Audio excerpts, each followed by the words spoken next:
Welcome back to your weekly market recap. This week, the first big driver was trade policy because a new burst of tariff uncertainty hit on Monday, February 23rd. The key point was not a single company or product, but the sudden return of policy fog. Investors were reminded that tariff rules can shift quickly, and even existing tariff arrangements may still have to be honored despite a recent court ruling. That mix of politics and legal uncertainty tends to chill risk-taking. It raises questions about costs for businesses, the flow of global trade, and whether inflation pressures could flare up again through higher import prices. When tariffs become unpredictable, markets usually react through three channels. First is the margin channel. If input costs jump, companies either absorb the hit or pass it on, and both options can hurt earnings expectations. Second is the growth channel. More friction at the border can slow trade volumes and investment plans. Third is the policy channel. If tariffs add to inflation, central banks may feel less free to cut rates. Put together, that is why a tariff headline can turn a calm tape into a cautious one. Across the week, that uncertainty translated into a risk-off tilt. Volatility protection became more popular, and investors leaned toward safer, more defensive positioning rather than chasing returns. In that setup, markets can trade in a choppier way. Big moves on small headlines, less patience for high beta sectors, and a sharper reaction to anything that changes the inflation or rate cut story. The takeaway is simple: trade policy is back as a macro swing factor. If tariff uncertainty stays elevated, it can keep pressure on sentiment and keep the inflation debate alive. And that sets up the next big catalyst this week: inflation signals from the pipeline, starting with producer prices. After a week of trade nerves, markets got another jolt on Friday, February 27th, when the U.S. Producer Price Index, or PPI, came in hotter than many expected. PPI tracks price changes at the wholesale level before they hit consumers. For January, headline wholesale prices rose 0.5% month over month and 2.9% year over year. Core measures were also firm. The message was simple: inflation pressure may not be gone, and that matters because it can delay the moment the Federal Reserve feels comfortable cutting rates. Why did this hit so hard? Because producer prices can be an early warning signal for what businesses may try to pass along later. When pipeline costs stay sticky, companies face a squeeze, either accept lower margins or lift prices.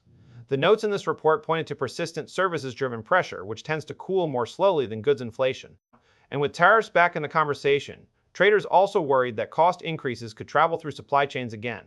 That combination keeps the inflation story alive even when headline consumer inflation looks calmer.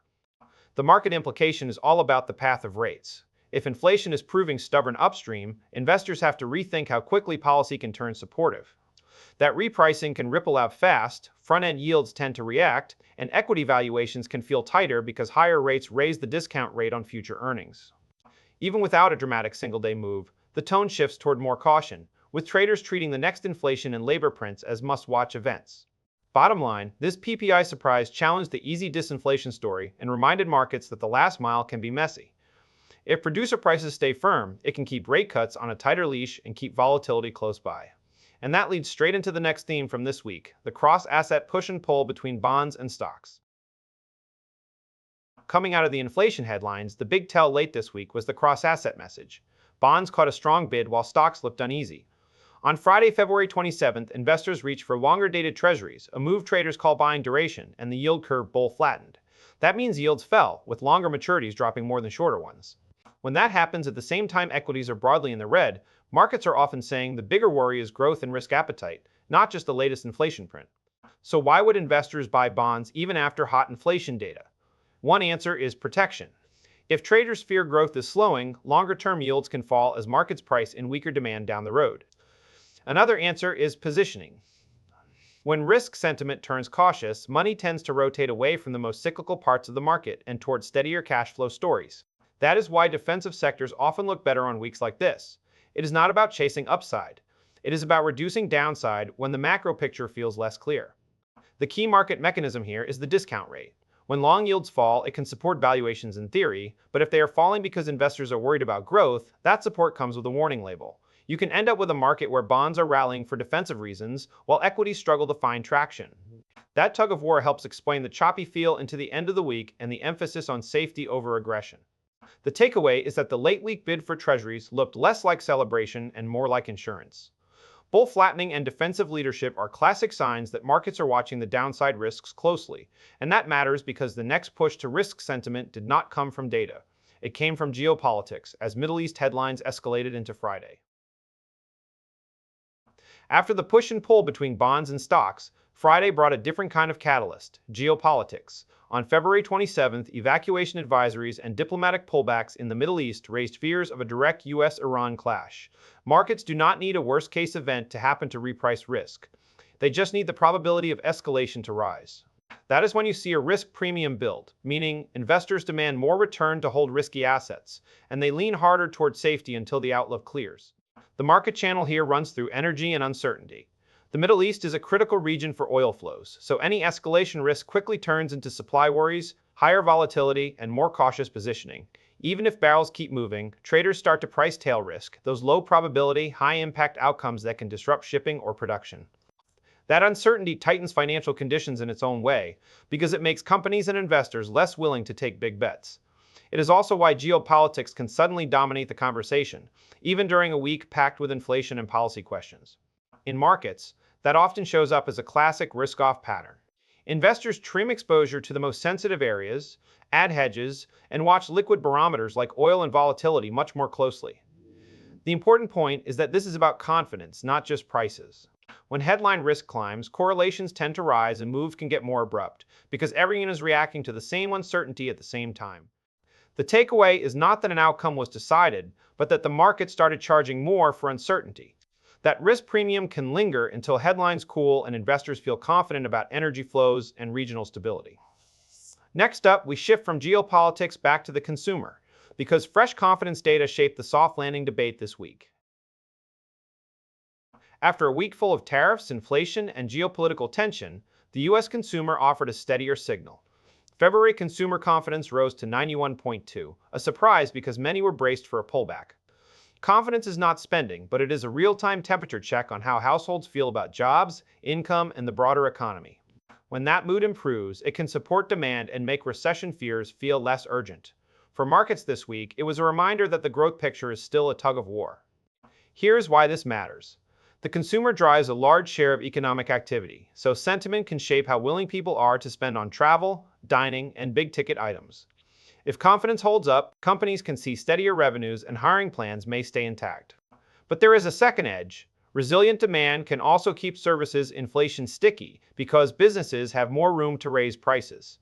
So this confidence pop did not automatically mean easier policy. It simply tilted the conversation toward growth resilience even as other risks stayed loud. Think of it as a simple two-lane road. In one lane, stronger confidence supports growth and reduces the chance of a sharp slowdown. In the other lane, it can make it harder for inflation to cool, especially in services like housing, healthcare, and leisure. That is why markets can react in a mixed way. Good growth news is welcome, but it can also mean the central bank stays cautious. This week, that balance was exactly what traders were wrestling with. The takeaway is that the consumer did not roll over this week. That gave markets a reason to stay open to a soft landing, even while inflation and geopolitics kept nerves high. Next, we shift to Europe, where a key business survey out of Germany offered another read on the global growth pulse. After the consumer mood update in the US, Europe got a brighter signal out of Germany. The IFO Business Climate Index rose to 88.6 in February, up from 87.6, suggesting sentiment is improving in the euro area's largest economy.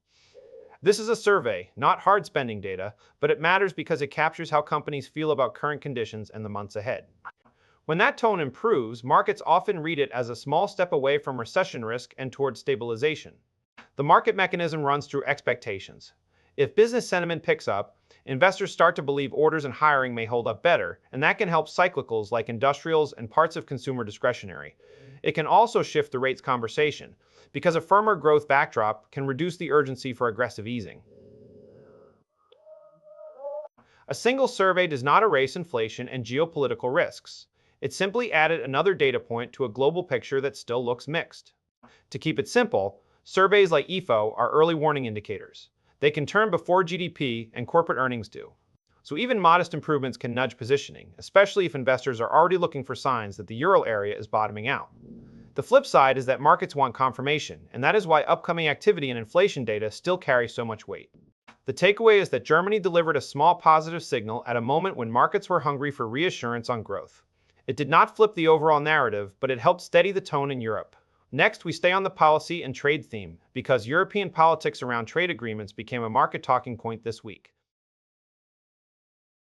To close out the week, Europe had its own trade policy headline. On Friday, February 27th, the European Commission moved to provisionally implement the EU-Mercosur agreement, and the political pushback was immediate. Markets care about this because trade deals do not just move diplomacy. They can change the rules of competition. When tariffs, quotas, and standards shift, so do the winners and losers across sectors, especially autos, industrials, and agriculture. And the bigger point this week was that trade risk was not just a U.S. story. In plain English, provisional implementation is a signal of momentum, but it is not the end of the story. Investors watch the follow-through because politics can still slow, reshape, or block the real-world impact. That uncertainty has a market price. It can change how companies plan supply chains and investment, and it can move expectations for trade flows over time. It also feeds into the broader theme of policy risk, where decisions made in capitals can matter as much as the data calendar. The fastest way to think about the market impact is sector exposure. Export-sensitive industries may benefit from easier access and lower friction, while sectors facing tougher competition can see more pressure. That is why a single trade headline can ripple through European cyclicals and defensives differently. This week, it also reinforced a wider message: policy uncertainty, whether from tariffs or trade agreements, can keep investors cautious, even when growth data looks steady. The takeaway is that trade politics stayed front and center this week, not just in the US, but in Europe too. When rules are in flux, markets tend to demand a little more clarity before taking big risks.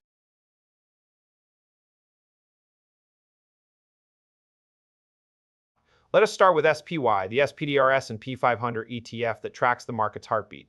On this chart, price is sitting right on a well-tested rising support line near 683.45, and the latest candle respected that line again. The message is simple: as long as daily closes hold above support, the tape reads more like cautious dip buying than a clean breakdown. At the same time, the trend stack is tense. Price is below the shorter averages, but still above the 200 days. So risk tone is cautious, not outright bearish. If trade policy uncertainty stays elevated, that can keep buyers selective and make this support zone the key decision point. Let's turn to the volatility picture. The TTM squeeze is currently active for SPY, indicating that volatility is compressed and the market is coiling. This indicator signals that the Bollinger Bands have moved inside the Keltner channel, suggesting a significant price move is likely to follow. These low volatility setups typically don't last, so the next clean move often comes from a breakout of the current range. The chart also shows the 50 days moving average overhead as the next key hurdle. Bulls will need strong follow-through to reclaim it. If inflation signals remain sticky and rate cut expectations are repriced, this squeeze could resolve quickly. In that case, the direction of the breakout will matter much more than any market narrative. Here's the momentum tell. The awesome oscillator shows a saucer-like bearish turn below zero, and RSI is below 50 and falling. In plain language, the bounce attempt lost some punch, and sellers are still able to lean on rallies. Because trend context is mixed around the 50 days, this is best treated as an early warning until price confirms. If upstream inflation stays firm, markets often become less forgiving when momentum starts to fade. Zooming out, the bigger anchor is still constructive. SPY remains in a golden cross backdrop, with the 50 days above the 200 days and both still rising, even though price is currently below the 50 days.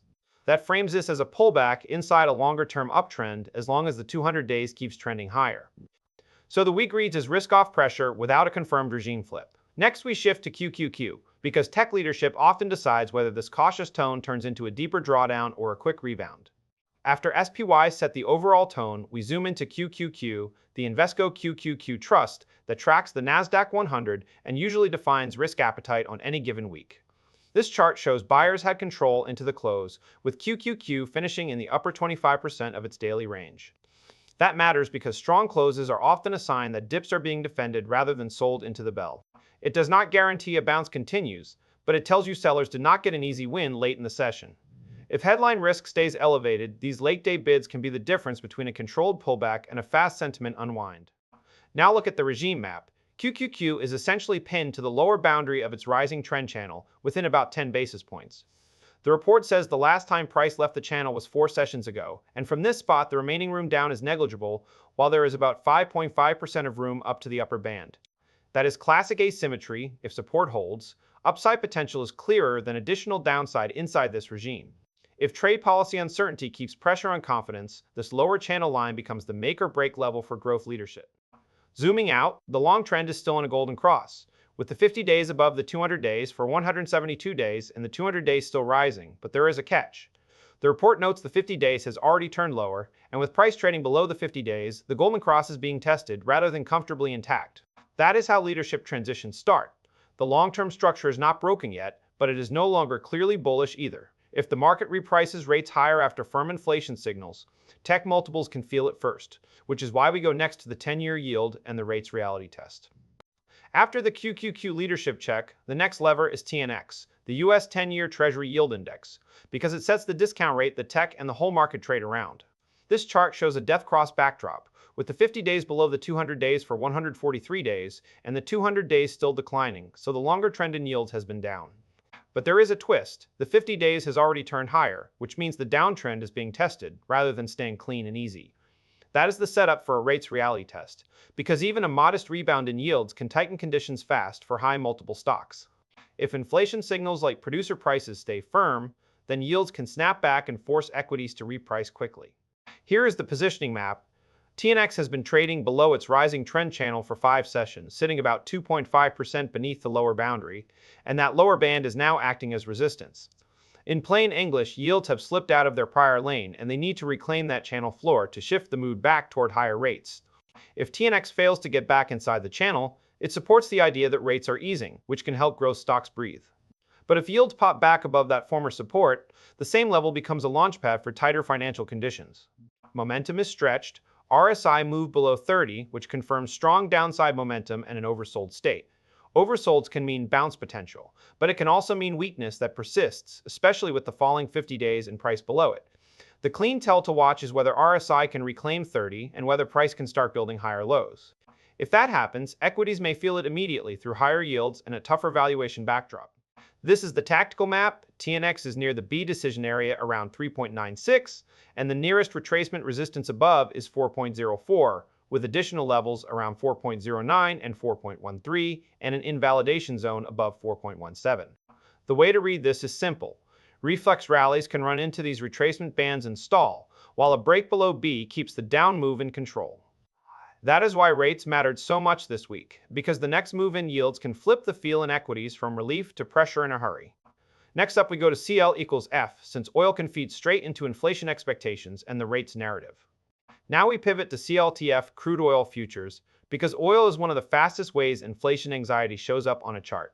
This signal set is flagging a clean regime shift, price broke above a falling trend channel, and even retested that upper boundary as support. When oil is breaking out instead of fading, it can act like a shock absorber for markets by absorbing risk appetite through higher input cost fears. If Middle East escalation risk rises, then crude can carry a supply risk premium, and that can keep investors cautious even if equities want to bounce. This chart adds the setup. The TTM squeeze is on, meaning volatility has been compressed and a larger move is often brewing. The report leans slightly bullish here with RSI at 64 and a bullish MACD profile, plus ATR starting to expand, which hints the coil could be releasing upward. The Queen confirmation is the close outside the Bollinger Bands, and the nearby upside reference is the recent range high. If oil pushes higher from a squeeze, it can quickly restart the inflation conversation that feeds straight into rates and equity multiples. Momentum confirmation shows up here. MACD crossed above its signal line and the histogram has flipped positive, which is a simple sign that upside pressure improved. Price is also above a rising 50 days average, so buyers are not just popping it, they are holding it. The report also flags the highest close in 145 days, which fits the idea that energy is no longer asleep. If the market is already nervous about sticky inflation, strength like this in crude can keep risk assets on a shorter leash. One caution though, this chart shows bearish divergence. Price made a higher high, while RSI made a lower high, which means upside momentum may be fading beneath the surface. That does not cancel the breakout, but it tells you to watch support and follow through, because pullbacks can arrive even in a bullish phase. In a headline-driven week, that matters because oil can stay elevated while also whipping around, and that volatility itself can keep markets jittery. Next up, we move to NVDA, where the AI trade tends to react first when rates and inflation narratives get complicated. After crude reminded everyone inflation risk can come back fast, the next pressure point is NVDA, NVIDIA, because it often leads the AI trade and the risk mood inside tech. This chart flags a classic distribution day. Price fell 4.16% on volume that was 157% above average. That combo matters more than a normal red day, because it signals heavier selling pressure when liquidity is active. In weeks like February 23rd to 27, when inflation anxiety and headline risk can tighten financial conditions, high beta leaders are usually the first place investors reduce exposure. Now focus on the line in the sand. Support sits near 73.27, and price is only about 2.21% above it. The report also notes the 200 days average is near this support zone, which is why this area can attract dip buyers looking for a controlled bounce. But the same chart is clear that a break below support is the bearish trigger, especially with price in the lower channel zone. If tariff uncertainty adds to cost worries, then markets can get less patient with crowded growth names right as these support tests arrive. Momentum confirmation is not helping yet. MACD crossed below its signal line and the histogram is negative at -0.485. That is a clean short-term bearish shift, and with the 50 days mostly flat, it also says conviction is still mixed rather than trending cleanly. The practical takeaway is that rallies can get sold until momentum improves, so any bounce needs follow-through, not just a one-day pop. If rates chatter heats up again, this kind of momentum rollover is exactly what can keep the AI trade on a tighter leash. Zooming out, the longer trend is still constructive. This is a golden cross backdrop, with the 50 days above the 200 days for 169 days, and both moving averages still rising, even though price is currently below the 50 days. That frames the move as a correction inside an intact uptrend as long as the 200 days keeps rising. So NVDA is not a broken chart by structure, but it is a stress chart by momentum and positioning. Next up, we go to MSFT because when the tape gets cautious, the market often rotates from high beta AI leaders into steadier mega cap cash flow platforms. After NVDA showed how quickly high beta leadership can get hit, MSFT Microsoft is the next tell because it often acts like defensive growth inside mega cap tech. This chart flags a historical volatility spike, with historical volatility rising to 46.9%, so short-term risk is elevated even in a platform winner. When volatility rises in a name like this, the market is telling you it is repricing uncertainty, not just rotating between sectors. The playbook is simple. Wait for follow-through and price action before assuming the next move is a clean trend. If tariff uncertainty stays in the headlines, then even steady cash flow names can see wider ranges as positioning shifts. This view shows the structure tightening into a compressed trend segment channel, which usually sets up a bigger directional move once one band gives way. MSFT is mid-channel, about 1 ATR from both support and resistance, so the next cleaner signal is typically a push into a band and then either a rejection or a breakout. Trend confluence here is still heavy, prices below the 20 days, 50 days, and 200 days, with a bearish moving average stack, and RSI is bearish at 36.4 and falling. In a week where rate expectations can swing on inflation signals, this kind of compression often resolves quickly once the market commits. Here's the nuance. Price printed a lower low while RSI printed a higher low, which is a bullish divergence and a sign downside momentum may be fading. The condition for follow-through is straightforward. You want price to start closing higher and RSI to reclaim 50. Until then, it is potential energy, not a confirmed reversal. If bonds keep catching a defensive bid into macro uncertainty, then this kind of divergence can be the early footprint of rotation into steadier megacaps. This Fibonacci map frames the next tactical battle, prices trading inside the A to B leg from 442.30 down to 390, and a reflex move up into retracement resistance is plausible. The nearest retracement level above is 23.6% at 402.34, with additional levels at 409.98 and 416.15, and invalidation above 422.32. The takeaway for a defensive growth chapter is that rebounds can be tradable, but the market still respects overhead supply in these zones until structure improves. Next, we go to AAPL because consumer and megacap sentiment is the other side of whether this rotation is truly defensive or just a pause. Now we get to Apple because it is a megacap sentiment gauge and a clean read on consumer tech confidence. This chart is a straight risk signal. The session finished in the lower part of the daily range, meaning sellers kept control into the close. When a heavyweight ends the day like that, it can weigh on index tone even if the broader market is trying to stabilize. It also tells you rallies can fade fast until buyers prove they can defend late-day price action. If consumer confidence remains resilient, then this kind of weak close can turn into a quick shakeout instead of the start of a deeper slide.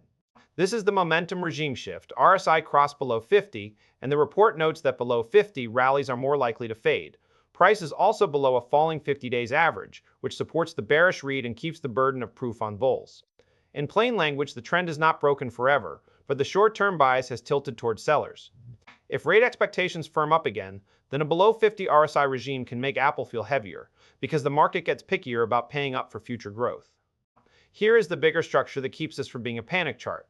Apple is still inside a rising trend channel most of the time, and the report calls the channel quality strong at 84 out of 100. Right now, price is in the lower part of the channel, about 1.8% above the lower band, with much more room up than down inside the channel.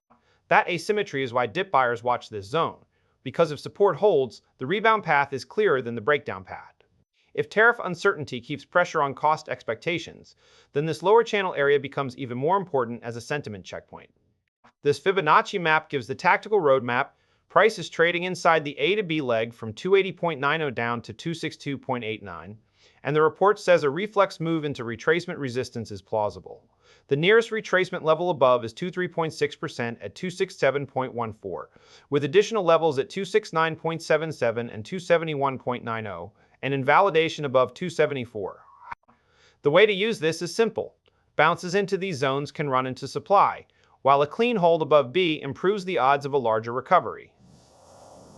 Next up, we shift to the economic calendar because the macro schedule is what can decide whether these reflex levels get respected or blown through. To close the week, let's look at the US economic calendar, because macro prints decide whether this market stays cautious or snaps into a new trend.